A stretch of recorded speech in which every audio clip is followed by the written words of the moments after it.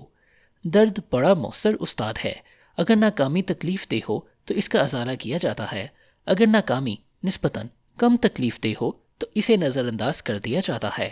کوئی غلطی جتنی فوری اور جتنی مہنگی ہوگی، آپ اس سے اتنی ہی تیزی سے سیکھیں گے۔ برے ریویو کا خوف ایک پلمبر کو اپنا کام اچھے طریقے سے کرنے پر مجبور کر دیتا ہے۔ گاہک کے کبھی واپس نہ آنے کا امکان ریسٹورنٹ کو اچھا کھانا تیار کرنے پر مجبور کرتا ہے۔ خون کی غلط رگ کاٹ دینے کا خوف سرجن کو آمادہ کرتا ہے کہ وہ انسانی علم الابدان یعنی انیٹمی میں مہارت حاصل کر لے اور کانٹ چھانٹ کرتے وقت احتیاط سے کام لے۔ نتائج سخت ہوں تو لوگ جلدی سیکھ لیتے ہیں۔ تکلیف جتنی جلد ملے گی، اس رویے کے دہرائے جانے کا امکان اتنا ہی کم ہوگا۔ اگر آپ بری عادات کا انسداد کرنا اور غیر صحت مند رویوں کو ختم کرنا چاہتے ہیں تو اس کا بہتر طریقہ یہ ہے کہ ان کے ساتھ ایک فوری قیمت جوڑ دیں۔ ہم بری عادات کو اس لیے دہراتے ہیں کہ ان سے ہمیں کچھ نہ کچھ فائدہ ملتا ہے اور اسی لیے انہیں ترک کرنا مشکل ہوتا ہے۔ میرے علم کے مطابق اس الجھن پر قابو پانے کا بہترین طریقہ یہ ہے کہ ایسے رویے کے ساتھ منسوب سزا کی رفتار بڑھا دی جائے۔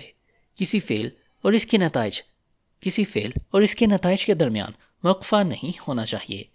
جیسے ہی فعل کے تحت فوری نتائج سامنے آنے لگتا ہے، رویے میں تبدیلی کا عمل شروع ہو جاتا ہے۔ اگر تاخیر سے بل ادا کرنے پر جرمانہ ہو تو کسٹمر اپنے بل بر وقت ادا کرنے لگتے ہیں۔ اگر گریڈ کو حاضری کے ساتھ جوڑ دیا جائے تو طالب علم کلاس میں زیادہ باقاعدگی سے آنا شروع کر دیتے ہیں۔ تھوڑی سی فوری تکلیف سے بچنے کے لیے ہم بہت کچھ کرنے کو تیار ہو جاتے ہیں۔ یقیناً اس کی بھی ایک حد ہے۔ اگر آپ رویے کی تبدیلی کے لیے سزا پر تکیہ کریں تو پھر سزا کی شدت اس رویے کی شدت کے مطابق ہونی چاہیے جس کی اصلاح کرنے کی کوشش کی جا رہی ہے۔ کام کی رفتار میں بہتری لانے کے لیے وقت ضائع کرنے کی قیمت کام کرنے کی قیمت سے زیادہ ہونی چاہیے۔ صحت مند ہونے کے لیے کاہلی کی قیمت ورزش کی قیمت سے زیادہ ہونی چاہیے۔ ریسٹورنٹ میں سگریٹ نوشی کرنے یا ری سائیکل نہ کرنے پر ہونے والا جرمانہ فعل کے ساتھ نتائج وابستہ کر دیتا ہے۔ ریسٹورنٹ میں سگریٹ نوشی کرنے یا ری سائیکل نہ کرنے پر ہونے والا جرمانہ فعل کے ساتھ نتائج وابستہ کر دیتا ہے۔ رویے میں تبدیلی اس وقت آتی ہے جب سزا مناسب حد تک تکلیف دہ ہو اور اس کا ملنا یقینی ہو۔ عمومی طور پر نتائج جتنے زیادہ مقامی، مادی، ٹھوس اور فوری ہوں گے، انفرادی رویے پر ان کا اثر اتنا ہی زیادہ ہوگا۔ نتائج جتنے زیادہ عالمی، غیر مادی، مبہم اور تاخیری ہوں گے، انفرادی رویے پر ان کا اثر اتنا ہی کم ہوگا۔ اچھی بات یہ ہے کہ کسی بھی بری عادت کے ساتھ فوری قیمت جوڑنے کا ایک طریقہ موجود ہے۔ عادت کا معاہدہ کر لیجئے۔ ادب سرائے۔